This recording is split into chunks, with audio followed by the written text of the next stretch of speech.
So we're at David Rathbun's farm in Stonington, Connecticut. 300-year-old farm. I live in a farm that's been in my family since it was built 300 years ago. 1649 they came, 1650 I guess it was on there. Miners came, but it's always been in the miner family, the land. I inherited it from my grandfather in 1958. So I was 15. On my father's side, they were all descendants of the founders of the town, of Westerly and Stonington. My grandfather grew up in Mystic and Stonington, and he moved to Westerly around the 1890s to practice law. He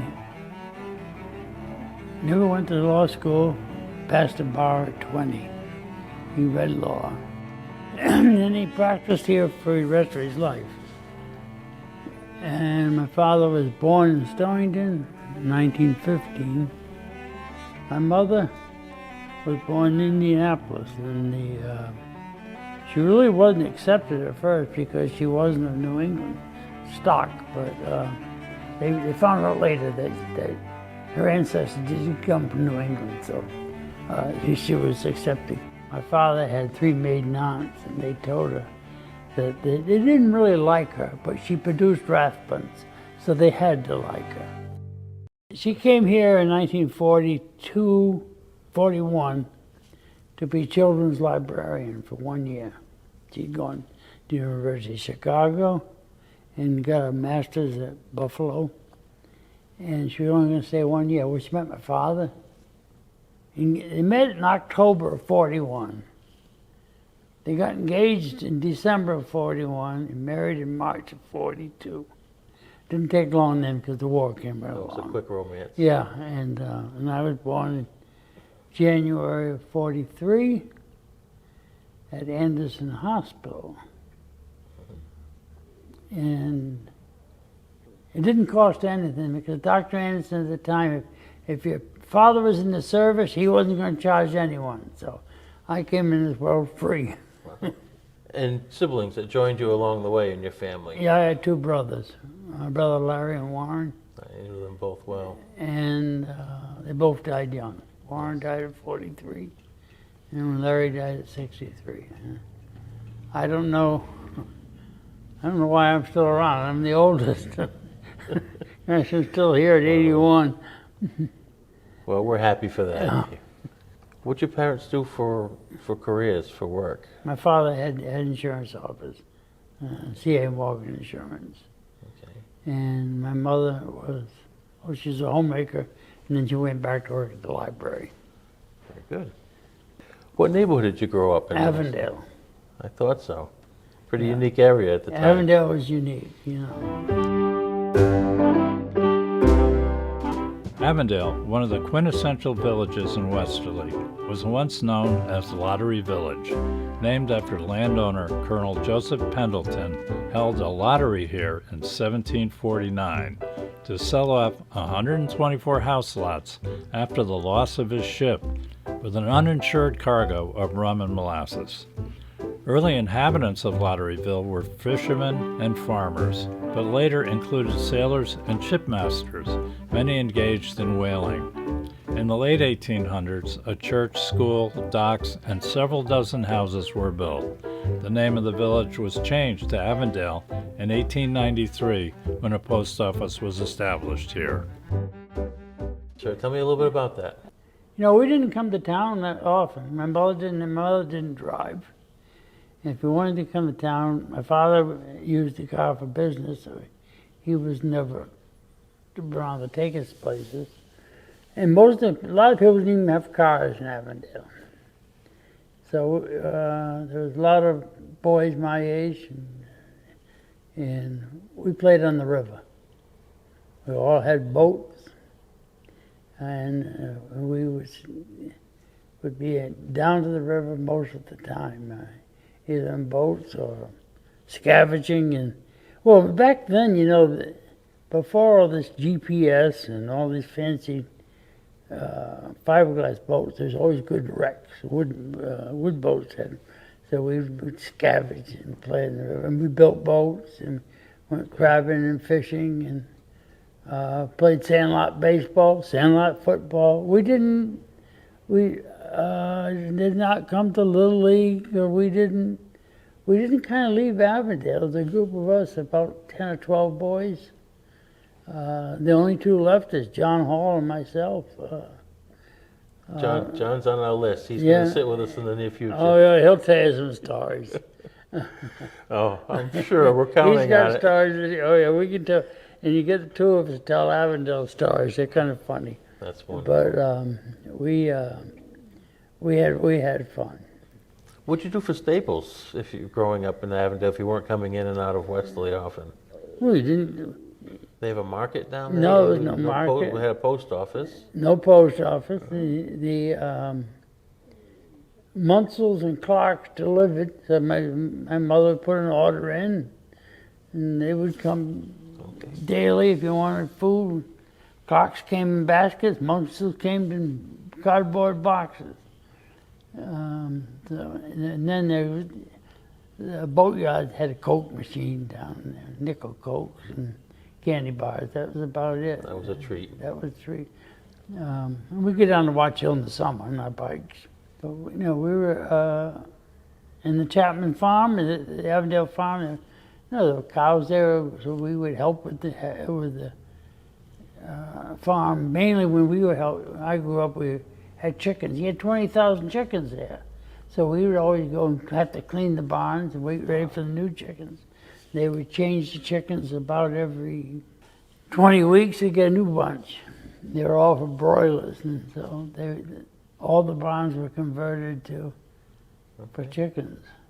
You know, when I was in my teenage years down in Avondale, my summer job was lobstering with Elvin Scott, who was a lobsterman who was 80 years old then. We had a boat. He taught me more about the ocean around here than anyone. And it was a 40-foot boat, and we'd go lobstering. We'd go offshore. And he had a compass that only had points on it. No numbers, no letters. And that's how we navigated. And we could go out in the thickest of fogs, around the reefs and Watch Hill, and find those buoys, know exactly where we were. We'd go down to Weekapaug, and we'd have these spots, and we'd get lobsters. And we would come in with barrels of lobsters. I mean, and don't tell anyone where we got them. Gee whiz, how do we do today? Well, gee whiz, not as good as we used to. And so then we got the compass broke, and we had to get a borrowed one, and it had numbers on it. He didn't know how to work that damn thing.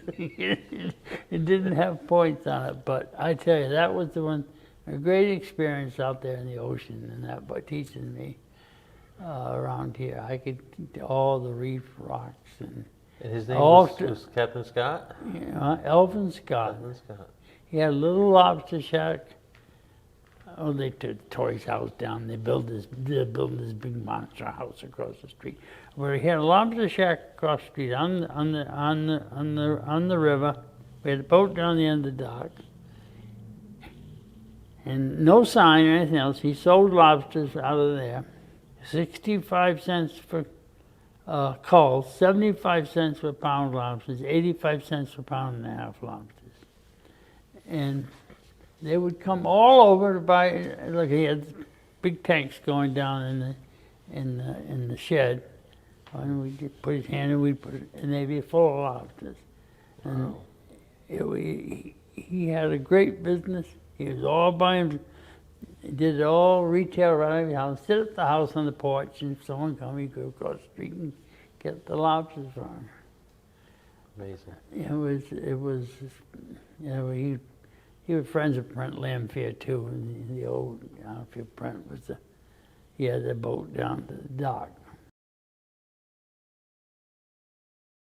Hurricane Carol. That was 54? 54. We got up in the morning. My father says, listened to the radio, and it says it's So you're gonna. about 10 years old, roughly. I was 11 years old. Okay. And father says, listens to the radio, and he says, it's going to hit us. It's only so far from Montauk or something. That's the first we knew of it. So the water they started blowing, and the water started rising, and our front yard looked at the Hall's boat yard. So you could see the boats breaking loose going up the river. The water came up in our front yard to about 20 feet from the house. We're on a little knoll.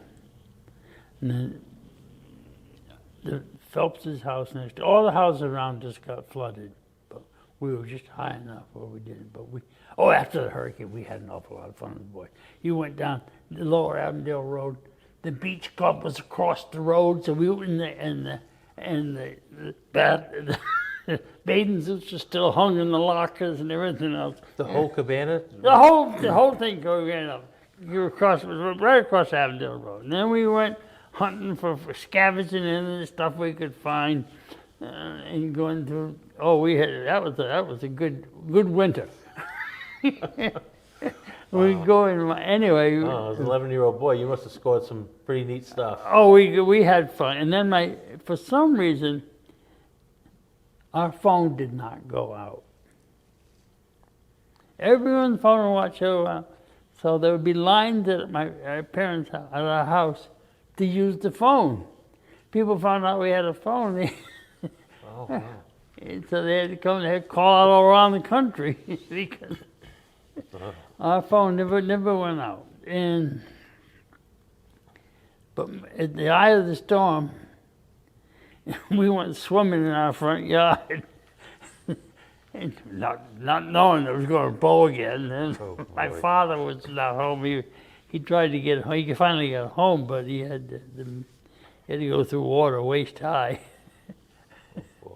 He had come to town, but the halls and the houses were flooded with mud and everything else. But seeing all those boats, and it's really exciting for an 11-year-old. Oh, sure. Yeah.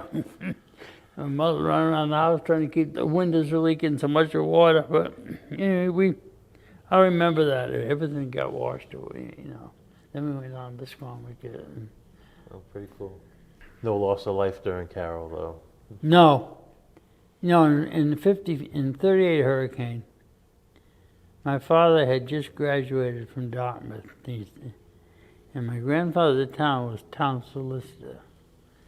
So for a joke, he made his son town coroner. Well, back then, in 38, they didn't have medical examiners. So after my father never talked about it.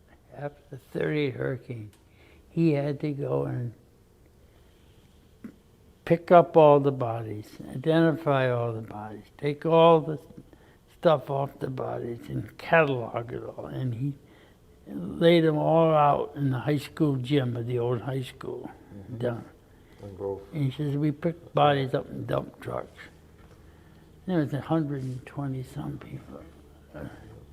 But he never told us about it. There is a recording in the library, I think. Someone years ago did interview him on that. And he deponized it, made his sister assistant coroner, and the two of them, they did it. But he never, What a god-awful job. Yeah. And he was only 23 years old. It must have really impacted us. Yeah. How about holidays growing up? With your family and your friends, what were some most memorable holidays for you? I would have 4th of July. It was always a lot of fun. I always said 4th of July was my father's favorite. I think that's because he didn't have to buy any presents. He was very frugal. That was our big celebration. Thanksgiving, I don't have any great memorable. My great grandfather, Moses Wilcox, lived, he was born in 1858 and died in 1964. So he could tell me when he could remember when Lincoln was shot, and he knew there were men in space. So we'd spend Thanksgiving sometimes at his house. He had a remarkable lifespan. Hey, where'd you go to school, David? Elementary? Oh, we were bus children. This is before busing. They moved us all around town. You know, after the war, there was shortage of classrooms. So went to kindergarten in Chestnut Street. First grade, I went in Elm Street. Okay. Second, third, and fourth, we went to Park Avenue. And so, that was a great school. There was only 4 classrooms, but we, you know, there was no. It was just you went to the basement to the bathroom. That's all I remember. We had a gravel playground. I don't know if you remember that school or not, but That's one of the few I don't remember. it was a wooden school, and first and second grade were on the first floor. Third and fourth were on the second. That was third, the bottom of the second hill, floor. wasn't it? It's where the Central Baptist Church I is. thought And that's, excuse me, the Methodist Church is. And then they switched us up to junior high, Babcock, for 5th, 6th, 7th, and 8th, and then I went away to boarding school in 9th grade. Where was that? Milford, Connecticut. Okay. Yeah.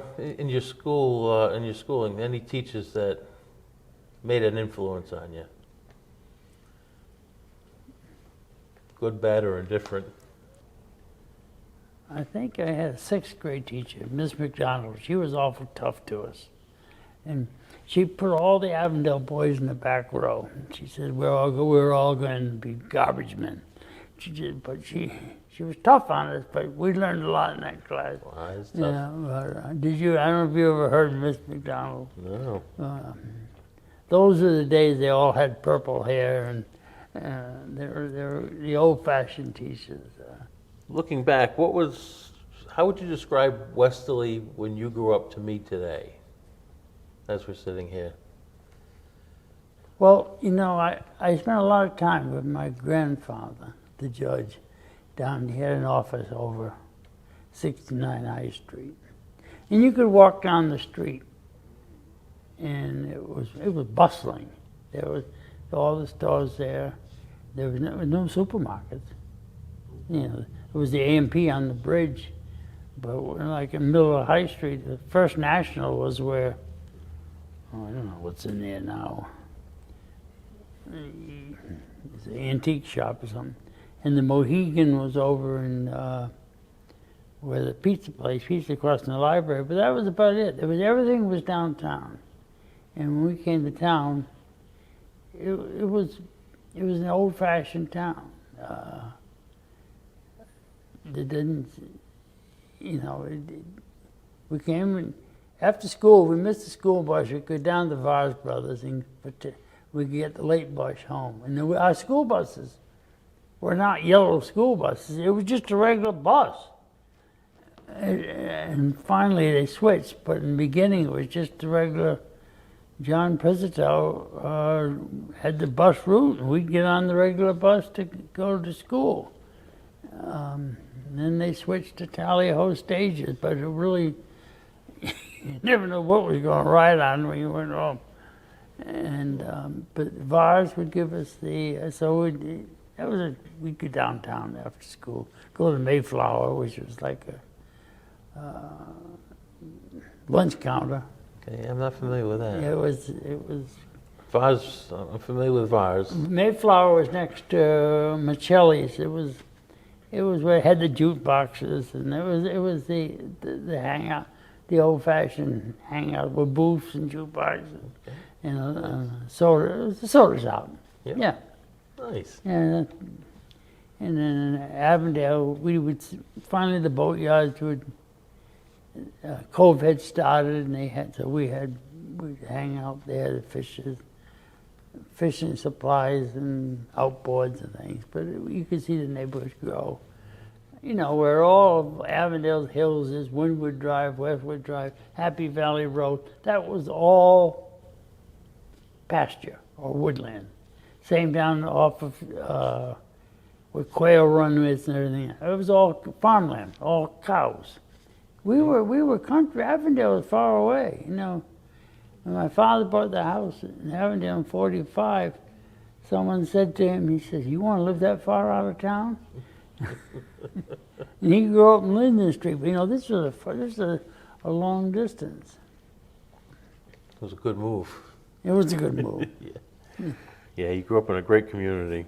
Yeah, there was a lot of fun down there. How has Westerly changed since 1945 when your dad purchased that land down there? Well, Avondale it's just become, it's not Avondale anymore. No. It's all second homes, New Yorkers, retirees. Well, I mean, the houses are going for millions and millions of dollars. And, you know, my father paid $7,500 for his house and 5.5 acres of land. It's not, you know, in the winter down there, there's no lights on at night. When we were growing up, there were lights on every house. There were 3 people that had summer houses, and that was it. The community's lost. I was just going to say, it's lost that small It's lost. community The feeling. local people have been priced out. Yeah. Yeah. That's unfortunate. John Hall's about the only one left. You know, some section of town has stayed the same, but the other is, you know, it's grown, and, you know, there's been development. I mean, it has to grow. And you know, you have this created this mess of no planning, no zoning on Franklin Street and Granite Street. The town does know the time is not what the hell is doing. They're closing the barn door now, but that horse is long gone. It's ridiculous. It really is a sad, sad state of You know, and I live in Stonington, and I grew up in Westerly. I consider myself a Wesleyan and a Stonington boy. I live in a farm that's been in my family since it was built 300 years ago. I inherited it from my grandfather in 1958. So I was 15. I mean, in Stonington, and I've been head of the zoning board and all these boards in Stonington, it is such a well-run town. And we have planning over there. We have zoning over there. And you look at Westerly, and it's never going to change. And it hasn't. My father was on the Charter Review Commission years ago, but I don't think they created anything any better than it was before that. You will see that I think it's a pretty well-run town compared to Westerly. And I love Westerly, but it's so screwed up. And they don't like the summer people, the politicians. They don't like it. They realize that Weekapaug, Misquamicut, and Watch Hill pay 70% of the taxes, and they don't even go to school. Yeah, very low demand on the public services. Yeah, and they're paying for all the services. But they treat them like second-class citizens because you got to welcome them. Now, you worked for the tax department. No. No? No. I was in insurance. Okay. I worked in insurance. Had my father's insurance agency, and then I sold it and merged it, Stockwell and Shepley. But Westerly has changed. But things are the same. The library is the same. The park is the same.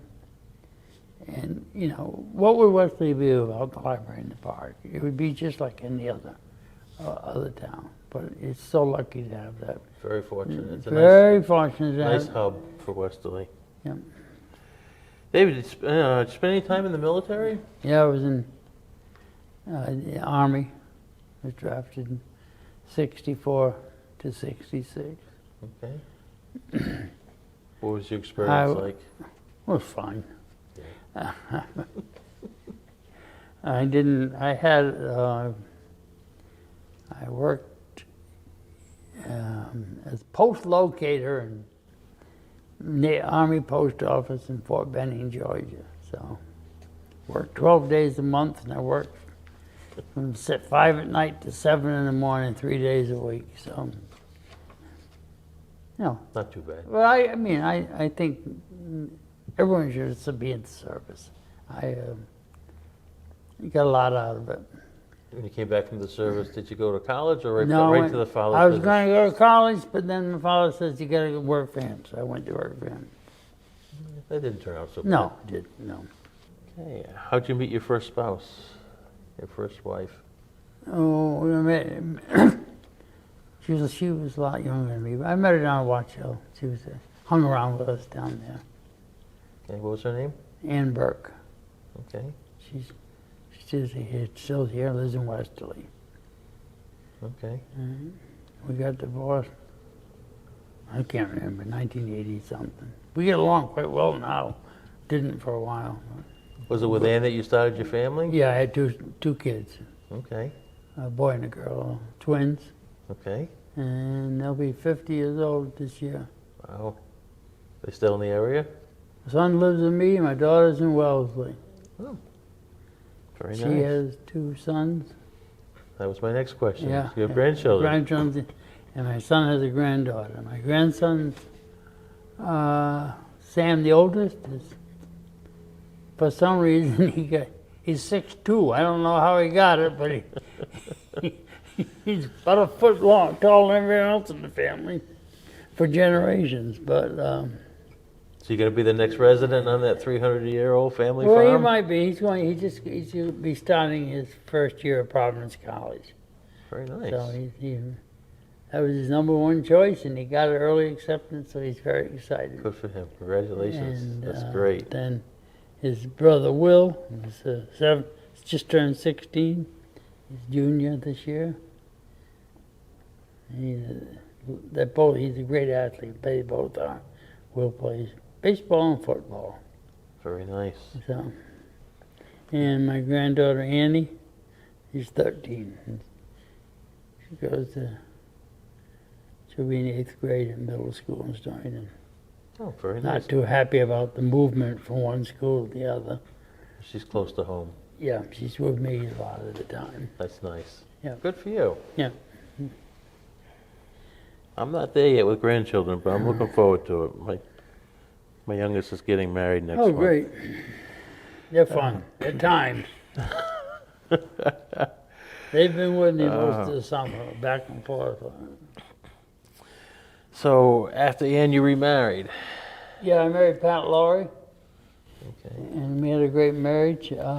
She had Trek Tours, a travel agency. I remember Truck Tours on Main Street. Yeah, yeah. Yeah. And we traveled.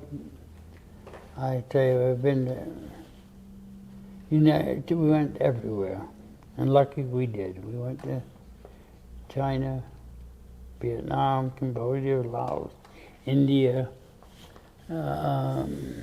throughout Europe, Morocco. We didn't in South America, Easter Island. I can't say the number of places we went to. Wonderful. And but she got melanoma and died at 55. That's way too young. So, I'm sorry. and that was a long time ago. So you're from Avondale, so what's your favorite beach in Westerly? Napa Tree? East Beach. East Beach. East, Okay. East Beach, Wash Hill. And you go to the areas where the tourists aren't at. And I think East Beach is a great beach. Yeah. Napa Tree is #2. It is. Yeah. Yeah. It's a nice piece. Yeah, yeah. But I think the surf and the East Beach is wonderful. My favorite place to walk in the winter. Not the summer, but No. definitely the winter. What do we do for entertainment? I used to ski. Oh, wow. I used Okay. to sail. I had my own boat, sailed for years. Yeah. Skiing is over. I sold my house in Vermont. I can't ski. I skied 2 years ago. Okay. I went down 4 times, and I said, I think that's it. God bless you. Maybe I'll try it again to get the right conditions. But sailing is my my #1 sport. Beautiful. Yeah. You're in the right community Yeah, for I it. know. I cruised all over the New England coast. I went up to Maine a couple of times, and who go over Long Island. Block Island, of course. The Rathbuns settled Block Island. They were original settlers in 1659, I think it was. Wow. So there's some monument. They spelled it B-O-N-E then, but so there's Same family, though. Yeah, it's the same family. Yeah, okay. Yeah. So there's a lot of my descendants are over there. So some of them, my descendants came from Block Island to Noank area. The Rathbuns did. My house is a minor family, a minor side of the family, but the Rathbuns all came from Block Island originally. So you mentioned Wilcox in your lineage and Minor. Those are two. Wilcox, I got them all. Minor, Wilcox, Babcock. I've got about all the old Dennisons, Wow, Dennison as well. Palmers, Cheeseburrows. I've got about everyone. Avery, but I'm pretty good. My Aunt Catherine Hoxie, she did a good genealogy on us because I got it all stuck around my desk. I told her I think we were Mayflower descendants, so we had to prove it. So I went down up to Brewster in the Cape had to go to some gravestones to prove for some of our relatives. So we proved that. So we go back to William Brewster on the Mayflower on that side. Wow. So that's incredible. I didn't know that. You look at your family tree and it's so big that I don't even want to. And my mother's side, it's the same way. I mean, they and then it's all sitting in a drawer. I haven't even done that, but they were Boer guys. They were French Huguenots, and they fought in the Revolution in New Jersey. So I've got that side of it. Wow. Wow, what a colorful family history. Yeah, it's a colorful. Well, some of it, my grandfather and grandmother were second cousins. I'm surprised we don't have 6 toes in one foot and 4 in the other. But anyway. But I think back then everyone married second cousins. Who else could you marry? Yeah. There was no one around. That's right. The bench was wasn't much on the yeah, bench. you look at it, they're all second cousins. I think through and it doesn't matter here or anywhere. If you go to any foreign country, they're all in small towns. They're all cousins. You have to be, I guess. Yeah. 81 years. What's the greatest challenge you faced in your 81 years here? Probably raising my kids. I don't know. That's always number one, right? If you do it well, I think I did. It's a great accomplishment. I know that. I think I did. I'm in the fire department. Been Westerly Fire Department, 55 years or something like that. That's been a lot of. That's my. We sat with Ed Ligori a couple weeks ago, and he's been with the fire department Yeah, oh for yeah, a long time. yeah. And you mentioned the vase earlier when you went to the I think you mentioned the soda fountain. That's when the vase we get the bus and went to soda fountain. Yeah. Yeah. Yeah. Well, we got Lois coming in Oh, next good. week. Yeah. So we're hitting all the favorites Yeah, here. Lois, she's got to be in her 90s. She now. is. Yeah. 92, I believe. Yeah. Okay, so we talked about challenges. What things that you did gave you the most satisfaction in life? Well, I think one of the things was when I was head of the library and we did I'm still involved in the 92 edition, big edition to the library. That we got it going, we got the money, we got it paid for, and we did a hell of a good job to Yeah, you did. do the library over in 92. And we were able to put that together. What a remarkable asset for the community. Yeah, and I'm pretty good at leading and head of groups and people, but I'm a good delegator. and I can find the right people to work with me. I think that's always That's a great skill. It is, yeah. It is to find the right ones, and I've been lucky. You know, this morning I was down in the library. I'm on the building committee, and I'm still involved there. Still seeing put my 2 cents worth in. Good. And I think that's one of the greatest things, is that being involved in the library and the park. I've been in the park committee for 40-some years, and to see what we've done to both the park and the library over my lifetime. It's been some change, you know. When I first went down the park, you couldn't walk on the grass. Keep off the grass. And it's so much better today. You know, we've created a real arboretum. You know, we've got a good team. We have Alan does an amazing job. and we have good support from the community. Yeah. And Alan does a great job. And for the most part, this community really respects the park. And they do, and I think, but they don't realize that it's not owned by the town. It is owned by the library. Like association. Association. It's private, public, Yep. but it is used by the community. You know, and I left the library this morning, and you always wonder, because of all this new tablets and everything else and computers, why would people go to the library?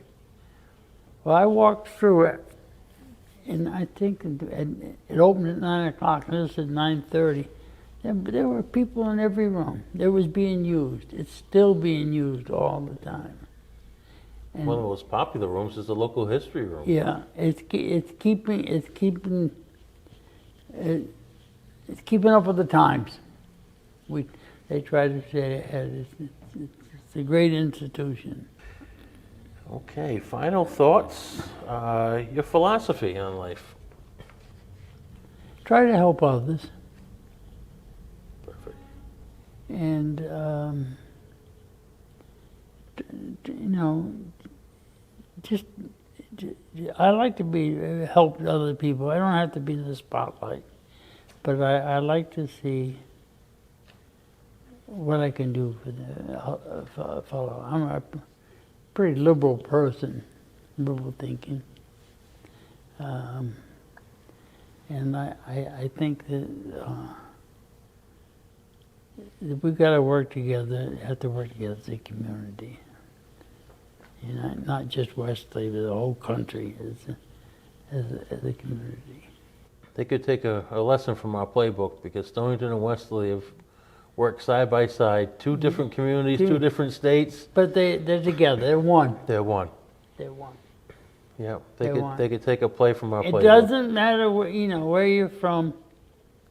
It's one. And people, I said, the only reason that we're not the same is we got this damn river that goes down the middle of us. That's it. You know. Perfect example. It's one. We can work together, and we do work together. And we have fun together. We have sports and good rivalries, but it's fun sports. Emergency services all work very All well work together. Exactly. A hospital serves one community. Yep. It is. It's amazing. It's a community of one, but 2 states.